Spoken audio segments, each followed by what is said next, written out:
to our ground school session. We're glad to have you here today. We're going to be talking about unlocking the potential of Google Workspace. I'm Chris Bozello. I lead our solution architecture team here at SADA, and with me I have Shane Donahue. Shane, would you like to introduce yourself? Certainly. So I'm Shane Donahue. I am a senior Workspace customer engineer. I've been focusing on Workspace exclusively, migration, administration, hardening, etc., for a little over the past decade there. Well, let's take a quick peek at our agenda for the day. Got a couple of topics that we're going to cover. First, we'll talk about just getting started on Workspace and how you can start that journey. We'll talk a little bit later about some collaboration and using Google Drive, something that might be of interest to many of you, which is getting out of Office and transitioning more fully to Workspace in the document editors. Then we'll switch gears and talk a little bit more about building your own apps on Workspace and Connected, and how some of our partner ecosystem integrates with many of the subjects that we'll be talking about today. So with that, I will hand it over to Shane to talk about getting started on Workspace. So getting started on Workspace is as often viewed as a little bit of a large challenge or potentially a big step, but we want to make sure that everybody is aware there's a lot of different ways that you can get started in the Workspace environment with your organization, big or small as it may be. Our kind of biggest drive here at SADA is we, like to bring the all-in group. We want to go ahead and get all that collaboration suite tied together because that gives you the best, most optimal and streamlined experience across Workspace. But that's not a hard or fast requirement. We certainly have options that are available and open to everybody who are looking to use any mix of Google tools inside their environment. So the big question I always get is, do I need to move everything to Workspace? And the answer is a big fat no, you don't. But we can certainly help you through any of these paces. So one of the big things that we get a lot of ask for through this process is wanting to enable users with some of Google's awesome collaboration suite so that they can work internally with each other in these amazing live documents and use that streamlined process that kind of removes revisioning and passing documents back and forth and kind of the mess that comes with that, as well as bringing in those external users, because Workspace is an ever-growing environment with many, many companies throughout the space. So with that, it's important that organizations be able to collaborate on those documents in the same way. Otherwise, it gets reduced back down to that whole, make me an Excel copy or, get me a Word doc version of this and passing it back and forth in email. And you get the final dash final dash final and all that sort of really fun revisioning stuff that's just the highlight of everyone's day as they work through that. So we can just eliminate basically all of that using Google Drive and bringing people into that. I can tell you it streamlines our contracting process tenfold. Everybody gets to comment on the same doc at the same time and work in live real space, making comments that each other can accept. It's super, super great there. Other functions that we have that we can go ahead and roll out for the organizations that we work with are chat. Again, this is a global feature. I know a lot of people are really tied into, you really love your Slack and it's that entity. I would encourage everybody, chat's built into your Workspace license.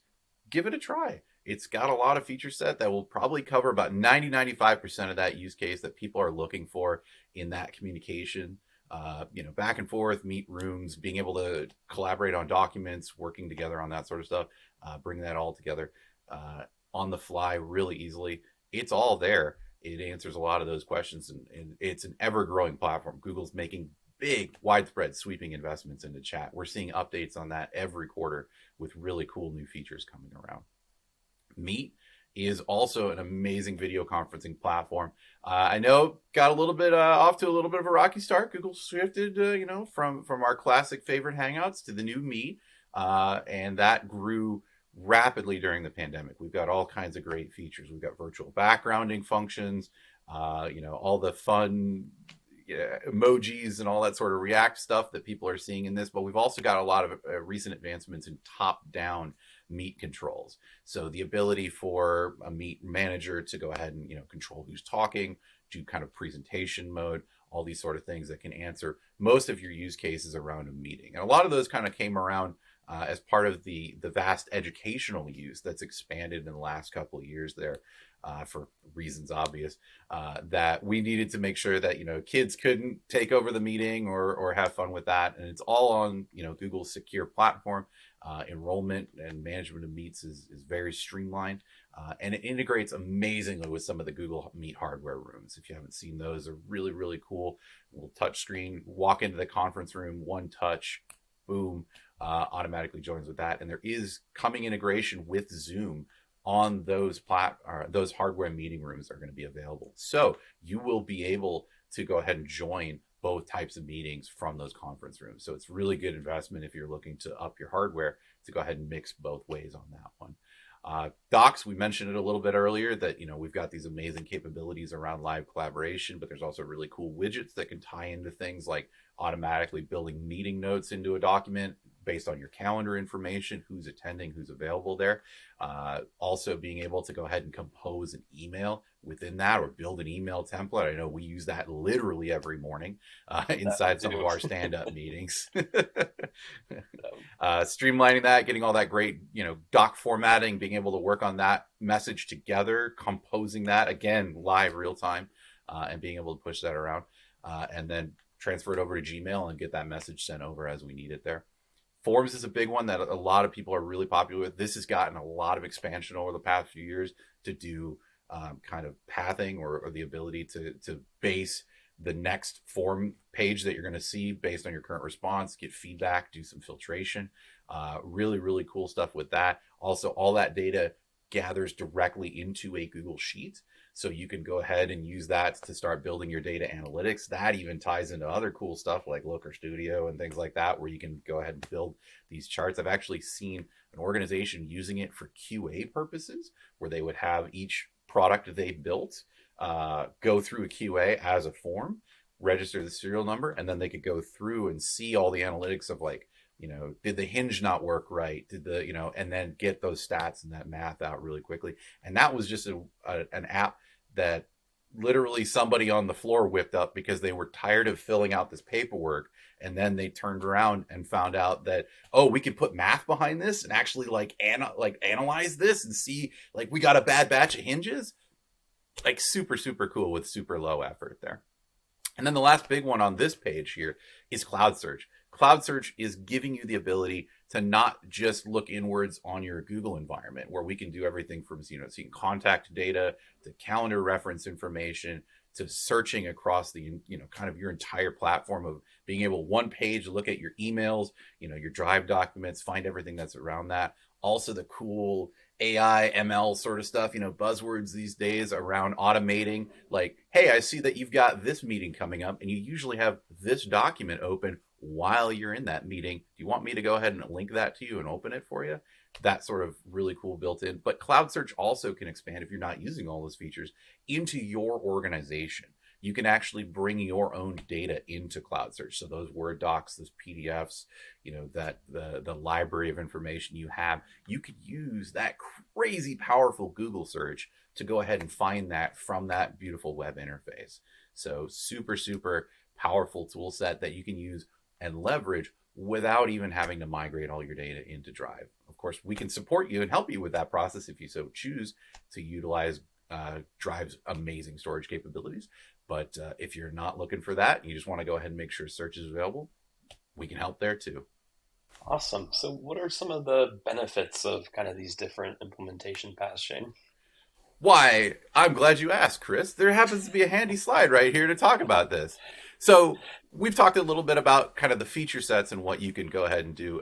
We also have the capability here, as mentioned, of benefits of a limited implementation, is that we can bring over like select teams. We don't necessarily have to, change manage your entire org and, account for everything that's coming up on your business calendar this year as watch points and things like that. Some orgs just want to go ahead and launch, that handful of creatives and enable them to maybe write a script or, again, give the legal department. I know legal loves their word and their redlining and things like that, but sometimes giving them an additional tool if they're working with an organization that is active and principled on Workspace can be a valuable tool in its own there. And by doing this, setting this up on your org instead of going with, say, a basic consumer account, you, from a administrative standpoint, get that top-down visibility, the ability to manage that, enroll who you want to this process, make sure that their documents are being managed securely, potentially apply some DLP and things. We'll talk about that a little later.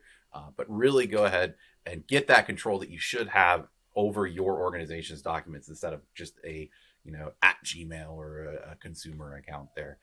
But these are kind of really the big benefits that we want to go ahead and enable people to help them work, get them streamlined and do that. So we don't want to be a hindrance ever with this sort of stuff. We want to go ahead and enable them with more features and capability, because we also want to make sure that they're not off doing it themselves, because they will. We've seen plenty of times on plenty of organizations that we'll find out, hey, there's actually quite a lot of Google usage in your organization. Were you aware of that? It does happen every now and again, that's for sure. A little bit more than a lot of people are aware of. So we can also potentially help out finding out those people a little bit there for you. So again, give us a ring. We're happy to help with that. Partial implementation is where we bring in a little bit wider swath of the organization. So we're kind of expecting to say, half of an org or something like that, where we can go ahead and start enabling a lot more inter-org capability with this sort of stuff. So, instead of the one group that's maybe using it just for external purposes, now we've got 4 or 5 groups of a maybe production environment or a pod that's working through this sort of capabilities and enjoying and enabling this usage. We see this as a really popular option for developers, as well as orgs that are hiring younger staffing, because there's a lot of kids coming out of college these days that are geared up and super efficient with these Google tool sets, because they've been using them for 4 years in college or 6 years in college, and potentially even longer in their pre-college years. I mean, Workspace, we see it's the same feature set that these people are using in education, moved forward into a business use case there. So 100% the same tool set. So they will absolutely hit the ground running, and they will hug you. I've seen so much joy out of students' lives coming into this when they find out that we are using a Workspace environment. They're super pumped there. Awesome. What about working with people outside, the organization in one of these implementations? What does that look like? Absolutely. So this is a great aspect. We talked a little bit about what an external usage looks like. Google allows you to go ahead and share externally very, very easily. It's purely kind of an email basis. I want to go ahead and share this document with this email address. That will either attach to the Google account that's attached to that email address, or work with that user to potentially set up that consumer side account. It's one of the main ways we see that kind of process where consumer accounts start to show up. That enables them to do that. But by setting up an administratively controlled organization, you can go ahead and regulate and monitor that sort of activity a lot better than you can, obviously, with just a random consumer accounts just kind of popping up everywhere inside your org using your domain name. So this is one of the reasons we really encourage kind of the usage of that across the board. Gotcha. Wow, that's very cool and interesting. I think it's great for everyone to see that an implementation can take lots of different forms, just depending on what's best for that particular organization and where they are in their technology journey. So, well, with that, we're going to switch gears a little bit and start talking about collaboration capabilities in Google Drive, some of the security controls and features that are available within that. So, Shane, tell us what's going on in this space. Well, the space is good. The good news is that we've got a lot of capabilities within Drive to make sure that any work content you're using in this platform is maintained securely and given that access. But one of the big things about Google's model is that it runs on zero trust.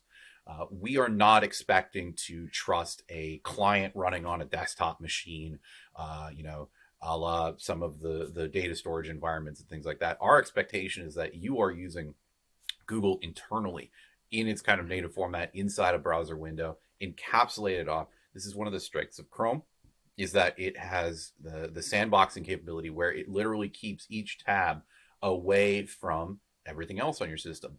Chrome gets a lot of flack for being resource intensive. That's why it's adding a really, really strong security layer on each individual tab and preventing that sort of failover, crash, or cross-site scripting and things like that that we can see in other browser models that don't support that sort of separation. So what do we get when we're kind of transitioning to using Drive in this collaboration? Well, this really enables a lot of capabilities around remote work because we don't necessarily have to be, you know, together on one network or, you Sure. know, building out that VPN infrastructure that's going to support transferring literally hundreds of gigabytes of documents back and forth all day to a net app or a file server or something that we've got housed who knows where.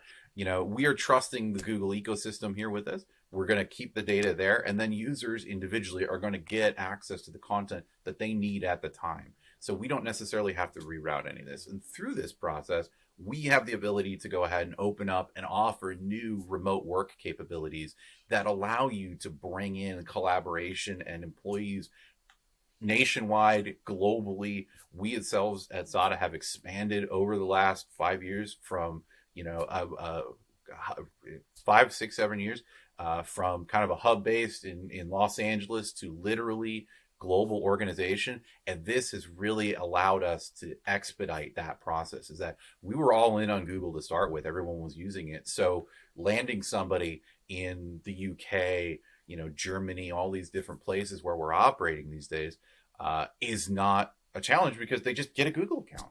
Welcome aboard, you know, and we mail them a laptop. We're not worried about, you know, necessarily some of the VPN credentials and things like that. For most users, we'll say that there are some high security groups that have some special attention that we require. But from that, we rely on Google's security capabilities to go ahead and make sure that everything is in a good place from this. So with this, we open up our talent pool there. As mentioned, it's a lot of security threats because you're operating on who knows what's network and not on a, you know, one-time coffee shop basis. We're operating on a all day, every day sort of network. You know, who knows what Junior's doing in the next room with his, you know, laptop, you know, content wise or otherwise. We want to make sure that we're keeping our data safe. And this is where operating inside that cloud really helps. So you can, of course, use Google like a, you know, data storage vault and, you know, bring documents in and out if you need to use the binary version of an application. So your Microsoft desktop, or, you know, maybe you've got CAD files or production media or things like that. Those are also, of course, supported. But if you can use the native Google Docs, that's beautiful because that document never touches that user's computer. It's running inside that browser session, inside that secure enclave of Chrome, and communicating back live, streaming that data to Google. That's how we do that live collaboration. There's basically nothing that's on that end user machine. So it really allows us to keep that separated and really nice there.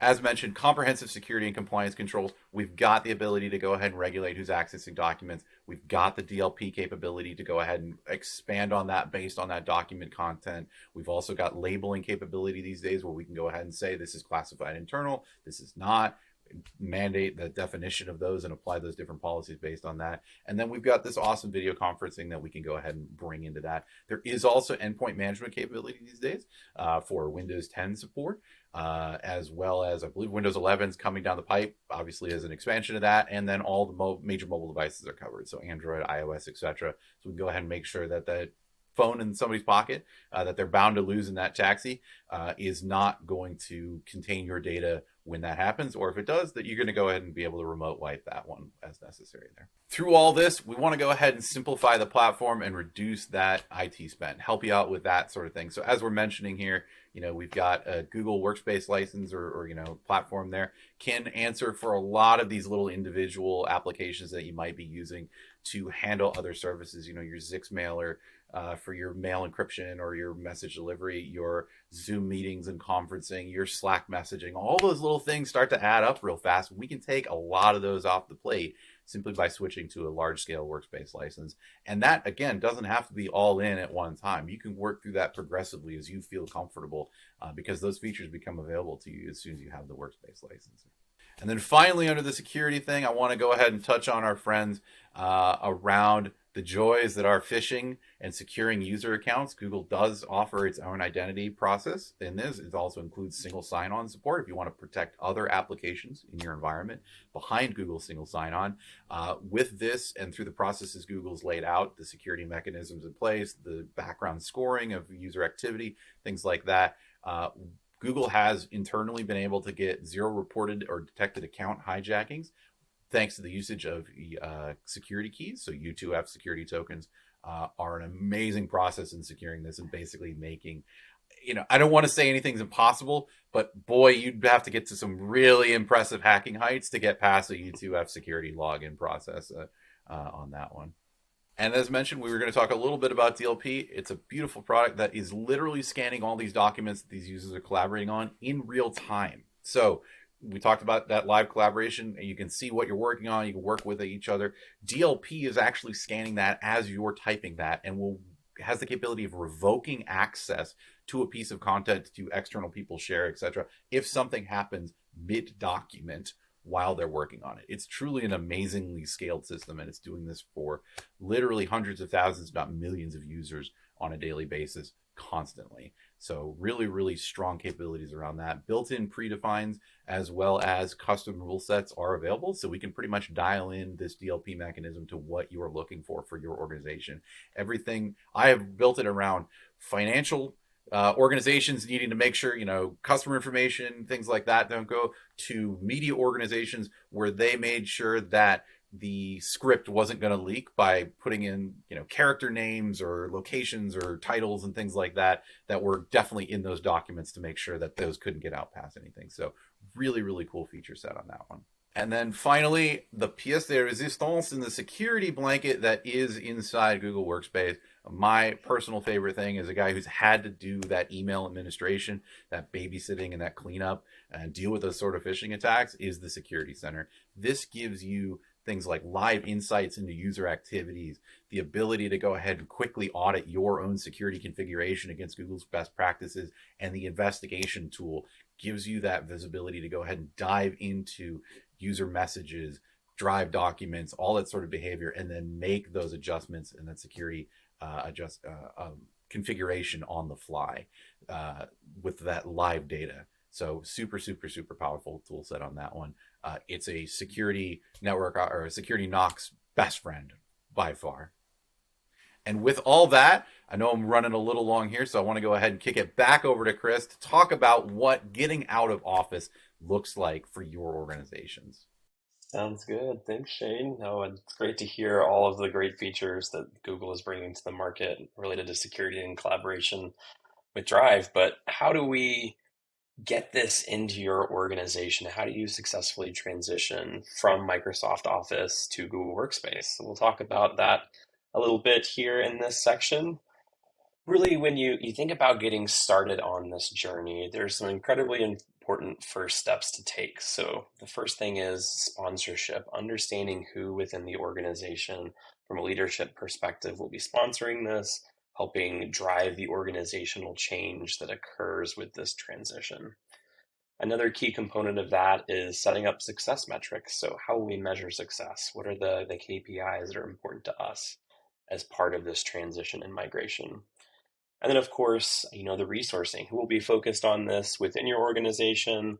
But also, how will you engage with SADA, and which ways do you need us to show up to help as part of this transition? We've got some ideas on that we've put together in our out-of-office roadmap. So you'll see the high-level strategy here, really starting with the initiation components, understanding those barriers to adoption. Let's commit, get some things on the calendar, save the date, start work together. Create some involvement and excitement, so we're engaging and aligning with you as a customer and with the SADA team to help move this forward. And then really working to design and test all that's required as part of this transition to ensure that we're, disrupting your business in the least possible way. And then moving into the sustain phase where we've really, we've hit our new normal. That's a phrase we've all heard a little bit over the last few years. But how do we think about working in this new world with these new tool sets? We'll jump just a little bit deeper into the detail of each of those as well, and kind of see the ways in which we would engage with you and your team around that. So by bringing in our expertise in that explore phase, really working together in the commit phase to look at planning this project and how we execute on it. Bringing our brightest minds from an engineering and change management perspective to help craft the right messaging around this transition, as well as working together to update those technical processes and integrations as well. And then as we continue on, the journey together, really talk about ongoing engagement and learning path for when new employees join the organization and they need to be brought up to speed on how you operate. So those are some high-level examples of how we take that on. On the next slide here, kind of just thinking long-term and how we engage, really echoes a lot of what you've seen on the previous slide, but starting with knowing our current state, getting more information there, understanding our barriers to adoption, and what are the areas within the organization that we need to focus on. The exception criteria component is especially important. So there may be use cases where there's technical debt, or we might delay this transition for a set of users due to kind of another constraint within the business. So how do we define those items? And then, of course, peppered throughout all of this is change management. So how are we communicating with the organization? How are we providing training and resources to make sure that employees have the tools that they need to get their jobs done? All right, and that is a brief overview of our approach to out of office. So next, we'll kind of jump into a section here about building your own apps and applications within Workspace using some of the built-in tool sets, one in particular called AppSheet. So to provide a little bit of context and background kind of around why this is so important, we see some interesting stats here. Over 90% of organizations are involved in some sort of digital transformation or initiative, right? We see this continual increase of enterprise budget focused on software over the last few years. And then, we have some organizational objectives that are pretty common as well. We want, from IT leadership, we want to enable our users with innovative tool sets and capabilities, but we also want to manage the security of those solutions. We want to ensure that there's governance around this.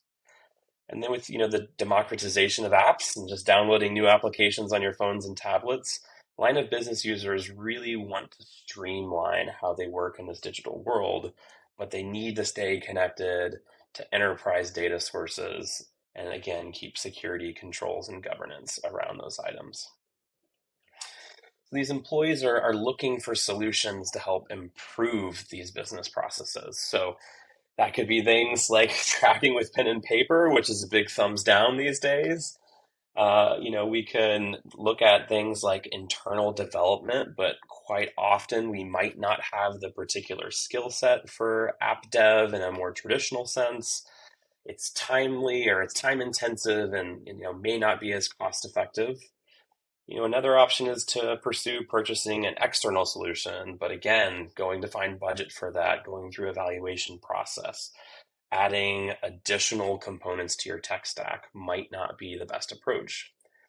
We've got some great tool sets built into Workspace as well. We talked about forms a little bit earlier, but there's some limitations around how that can fit into certain workflows, or maybe we need to brand it a bit more specifically than Google Forms allows today.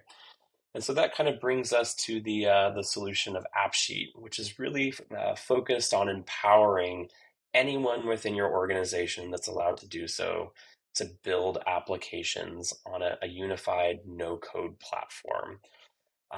This allows them to connect to built-in data sources that we'll see on one of the later slides here, but to really build solutions fast using enterprise data that's available to them with your security controls and configurations around it, and to quickly iterate and deploy this, to particular teams or the organization at large. Also maintaining, again, reporting on adoption as well as control for these applications. Really, this is a great way to extend your capabilities within Google Workspace. So we see many of the different integrations that are available there. And Yeah, those are just built-in things to click and connect without having to go build any expensive code or um, go through the procurement process for external applications. So on the last slide you see here, we highlight some ways that you can streamline and automate office work. So things like manager approvals, IT ticketing, and virtual training. So these are some of the built-in templates within AppSheet, along with many, many others. So the last thing that I'll actually highlight here is some of the other ways that we can extend Google Workspace and similar methods to AppSheet. So whether it's looking for a corporate intranet, a SharePoint replacement with one of our partners like LumApps, or focused on document lifecycle management and document automation, content repositories with our friends at AODocs. We have an entire ecosystem of partners and solutions that easily connect to Workspace to help drive additional adoption and transformation for your organization. Thanks everyone for attending our session today. I hope it was informative. We're so excited that you're here. We hope that you have a great time at Ground School and look forward to seeing you in other sessions. See you in the next one.